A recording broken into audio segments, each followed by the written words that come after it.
Hi, everybody. This is Matthew Poes with Poes Acoustics. I'm not sitting centered.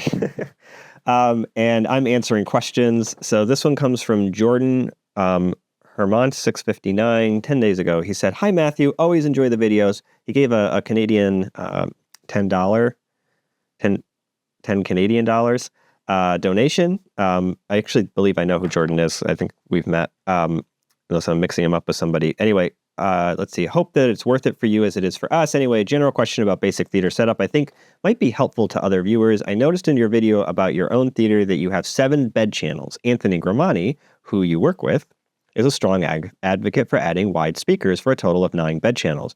Was your decision not to use wides in your own theater due to your design preferences, the size of the room, the number of available processor channels, and how you prioritize them? Keep up the great work, but you should still take this summer weekends off. It is a weekend right now. It is actually Sunday and I'm shooting this video. So I hope you guys do appreciate that I do actually do these mostly on weekends, because on weekdays, I'm often working and it's hard for me to be able to sit down and do this stuff. My work is home theater design, and it's something I very much enjoy, but it is a real job with actual work that I have to do. And so sometimes doing this is not the priority, because I need to make sure I'm staying as close as possible to on top of things for my clients. All right. So to answer your question, it's a bit of everything you've listed here and then some. So I've mentioned before in videos with Gene De La Sala over at Audioholics, as well as here, that when it comes to how I allocate resources, first and foremost, I am going to put the room's acoustics and the speaker's quality at the top of that list. And I'm not going to compromise either of those in order to do more of something that's not as important.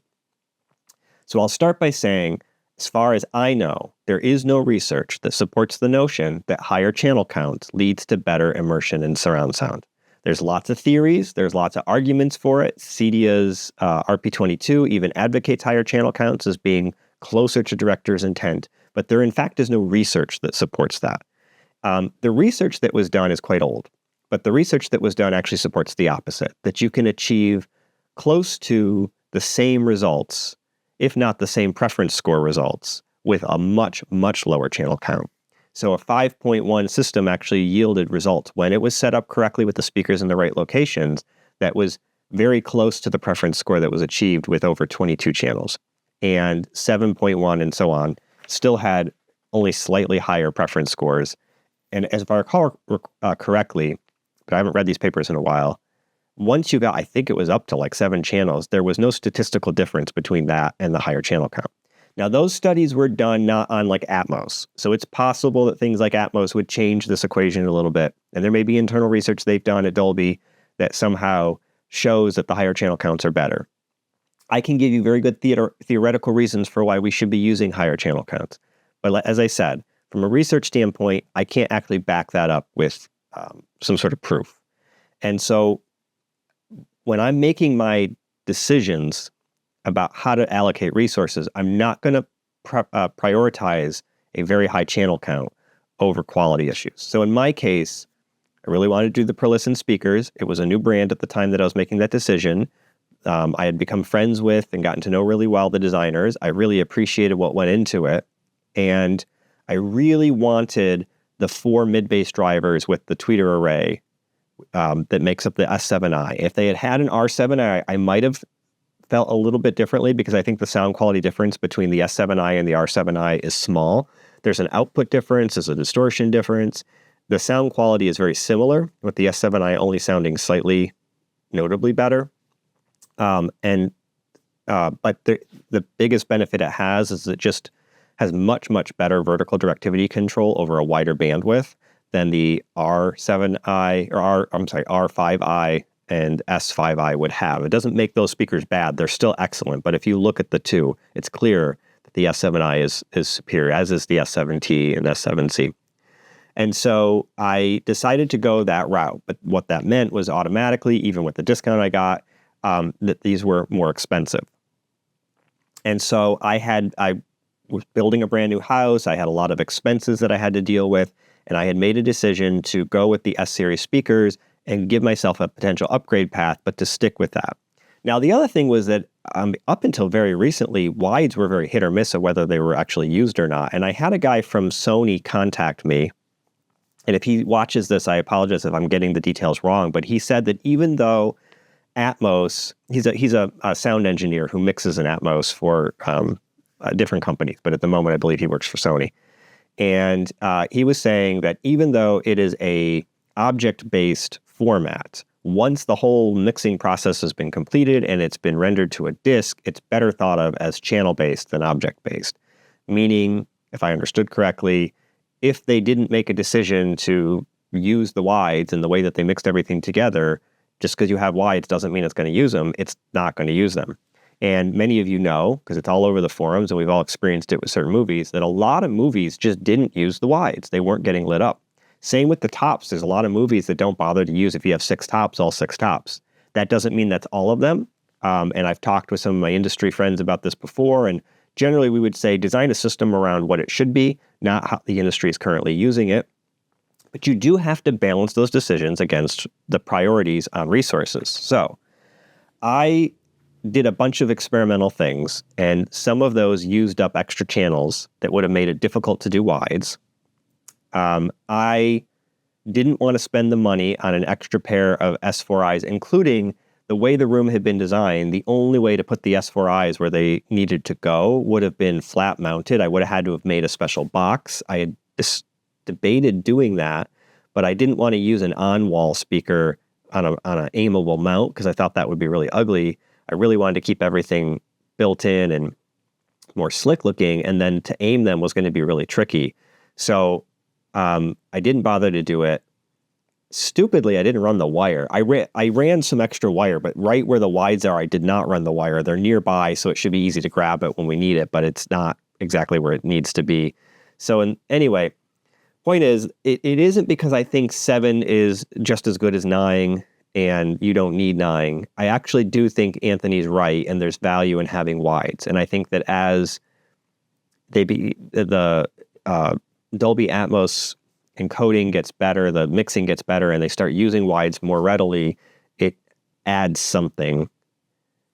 But it would not be my highest priority. And in my case, it was a resource thing. I mean, it was just everything was already pretty expensive. It would have added quite a bit of money to the cost of the system to add the extra wides, to add the extra tops. I mean, I did 4 instead of 6, and you can argue I should have done 6. That would have added cost. I mean, another thing, which was also part of what I was thinking about, is that I have 2 rows of seats. With 2 rows of seats and a Trinnov processor, I can and probably should be supporting a second set of side surrounds. But I made a decision not to do that for the same reason. It was just cost. And I just decided that probably you can get good enough surround sound. I mean, when I say good enough, I mean very excellent surround sound experience, very good envelopment and immersive audio through one set of side surrounds properly placed rather than the 2. And it's the same problem. A lot of mixes, because they apparently get turned into basically a channel-based count, will not utilize those extra side surrounds unless they're used as an array. So if I added the extra set of side surrounds and I made them a left side 2 and right side 2 instead of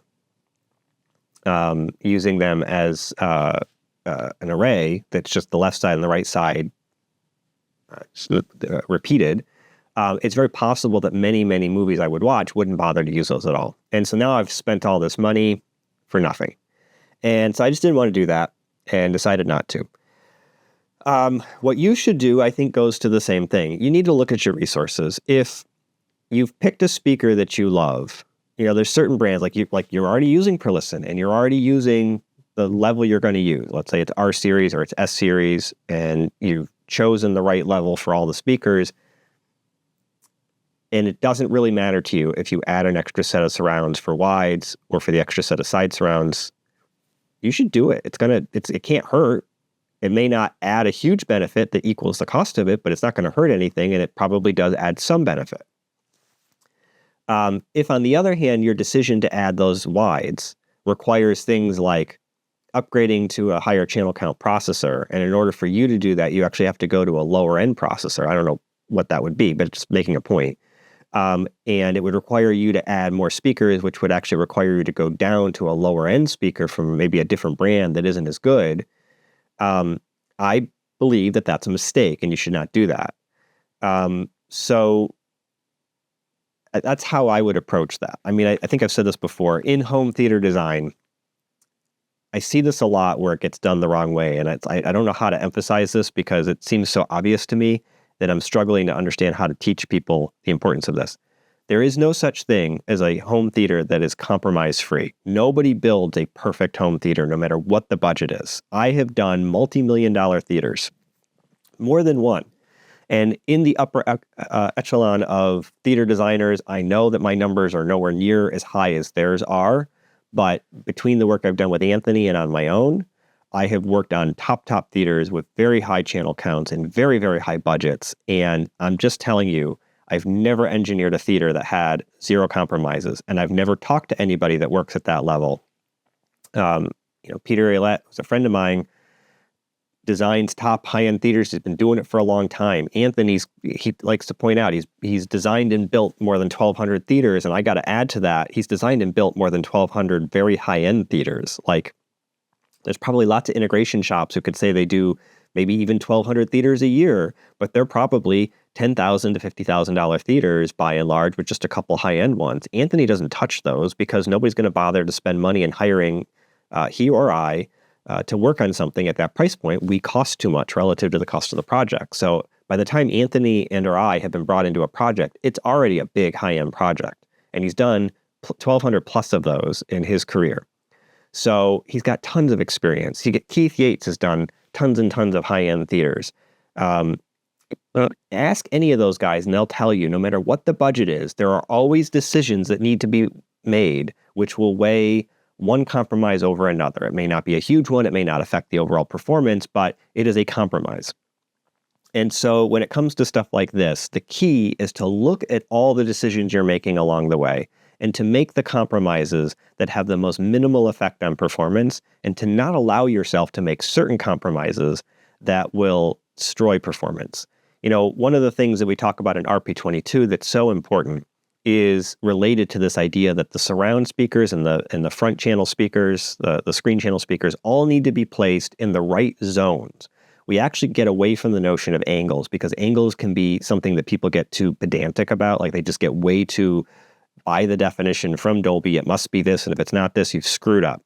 And the problem with that is that all of those angles were actually done in the first place to make things easier for you, but they don't reflect some sort of hard scientific fact of where the speakers need to go. Zones is a much better way of thinking about it. They need to go in certain areas, and you need to think about it as trying to break up the area around you with the most focus on the areas where you have the highest resolution. Remembering that in the horizontal plane, not in the vertical, but in the horizontal plane, you have the ability to hear phantom center. So if you take the left speaker and the left surround, your brain is very good at panning between those without having any real speakers there. The virtual speakers that are created by the phantom center image is extremely effective. If it's too large, what does happen is that as it pans, it will snap. So what happens is it'll stick to the left speaker for too long, then it will snap over too much, then it will pan correctly, and then it will snap to the left speaker. That's if the area is too large. That's one of the arguments for why adding wides is a good idea, is it breaks up that fairly large angle distance between the left surround speaker and the left speaker, or the right surround speaker and the right speaker. So you have to make decisions that make sense. And I see sometimes that people do things where they forget how important placing the speakers in the right zones are. So I'll see people sometimes do something where in order to fit all the equipment in there and they're trying to get all the subwoofers behind the screen, and they're trying to get the screen channel speakers behind the screen. They forget that the left and the right speaker correct zone is around the edge of the image. It doesn't really matter if it's the inside edge or the outside edge, but it should be near the edge. Now, I can't tell you in degrees or inches where that should be. You got to kind of use your brain on this one, because different speakers have different widths, different dispersion patterns, and so where exactly you place them is going to be affected by some of those things. But if you're using a solid screen, or like an LCD screen or an LED screen, or you're using a non-acoustically transparent projector screen, that's your preference, then obviously you can't put the left and the right channels behind the screen. But what you shouldn't do is place them in the corners and then have like 2 feet or 3 feet between those speakers in the corners and the edge of the screen. What you really would want to do is place them right up next to the edge of the screen, aim towards the listener, right? So let's just say the speaker is, 12 inches wide. It's a big speaker. Then you'd probably have about an inch or so between the edge of the screen and the edge of the cabinet. And then that inch plus another 6 inches is probably going to reflect the center of the baffle. And so you'd have it about 7 inches from the center of the speaker to the edge of the screen, roughly, something like that. That would make sense. If you are using an acoustically transparent screen, you would want to do the opposite. So the center of the speaker would be about 7 inches, in this example, from the edge of the screen frame. Ideally towed in towards the listener, but it depends a lot on the speaker. Some speakers don't really need that. What you wouldn't want to do is, let's just say you've got a screen that goes like left wall to right wall. It's the entire front wall of the theater is a screen, which is wonderful when you can do it because you can play around with that and do all sorts of cool things to improve immersiveness. So let's just say, for the sake of argument, you've gone wall to wall with this screen. And then you've got your left subwoofer on the left side, your right subwoofer on the right side, and we'll just say those are 2 feet plus wide. Then inside of that, there's a little gap, and then inside of that is your left and your right speaker. Now, your left speaker is actually more like in the left third or maybe quarter of the screen, but not over to the edge where it's supposed to be. That is going to create problems because the angle between the center and the left and the right speakers is not great enough to hear the pans properly. And so the image is going to pan within a really small zone. The other thing I see a lot that's a mistake, and I actually had a client, still a client, who we had a lot of discussions, and I kept pushing back. On one hand, I didn't want to create a situation where he couldn't finish his theater because I was being difficult, but I wanted him to get the result I had designed for him. And so I had designed everything to have the speakers in the right zones. For wides, almost always not always, but almost always, the right zone for the wides is going to be on the left and the right wall. For the wides to be on the front wall, it would have to be a very wide wall, and you'd have to be relatively close to the screen for that to hit the right zone of where you'd want it. So for the most part, that isn't going to be the right location for wides. The wides are going to be on the left and the right wall. And what his installer had done, because it was easier for him, was to place them in these openings he had created on the left and the right of the screen. So the left, center, and right speakers were in the correct location for the width of the screen, but then the wides were being stuck right next to the screen on the outside. That is not what wides are for. That's not the right location for them, and that's not going to break up the angle correctly. The wide then is going to be way too close to the left speaker, and it's not going to have the effect we're looking for. And so I kept pushing him to go put them back where they were supposed to be. I said, look, you can leave them there if you want, but it's unfortunately probably going to be a waste of a speaker because it's not where they should go. You need to move them out. And eventually he agreed and said, let's just fix it, do it right. And they did it right. Now, he didn't hear it the old way, so we can't argue from that standpoint that it sounds better, but I know he's very happy with the sound as is. And I can just tell you from experience that when the wides are in the wrong location, it's as if they're not there. Getting them in the right location is critical to making use of them. So to avoid that being a waste of resources, you got to put them in the right place. So these are all examples of compromises. There's going to be things you can't do. Like there might be a door where the wide should go. But if there's a door where the wide should go, you got to make a certain decision. Putting it on the front wall is not the right decision. That's a compromise you should not make. Putting it on the side wall but farther in, that might be an okay decision. So if there's a door in the way or a window in the way, moving them closer to you on the side wall may be okay. Or maybe the right decision is not to have wides at all. If you can't put them in the right location, they may not be great. I know Gene put them in the ceiling with AIM speakers. I don't know how I feel about that. That might work okay, but I kind of question if that's the right way to do it. I haven't played with it enough. I've heard his system. It sounds great, but I don't know. I mean, the wides, it's a tricky one to say that because you have to do some different testing. That kind of elevation, though, I think can create some issues. So I just feel like it's best to put them on the side walls where they should be. Anyway, I hope this video was helpful. I hope that you, first I want to say I appreciate, so like and follow the videos. I appreciate the donations everybody's giving. That's really helpful. I hope you appreciate the information, that it's being presented in a way that's useful. I know you guys have asked for additional videos that are kind of more in line with how I used to do them, with presentations and visuals, and I'd like to do that more. It's just a time thing. So hopefully this is still helpful. And like I said, I actually think I could do these videos on compromises over and over and over again, and it would be helpful because I constantly see folks running into problems where the compromise decisions that were made were the wrong decisions. Those were the wrong compromises. And then I also see people try to push this notion that theaters should be uncompromising, and anybody making compromises doesn't know what they're doing. And neither of those are correct. You have to make compromises. You will always make compromises, but you need to have those be smart compromises that minimally affect the performance. So that would be the lesson takeaway from this video, in my opinion. Hopefully that's helpful. Keep on watching these videos. Keep on posting questions, and stick around. There's more comments.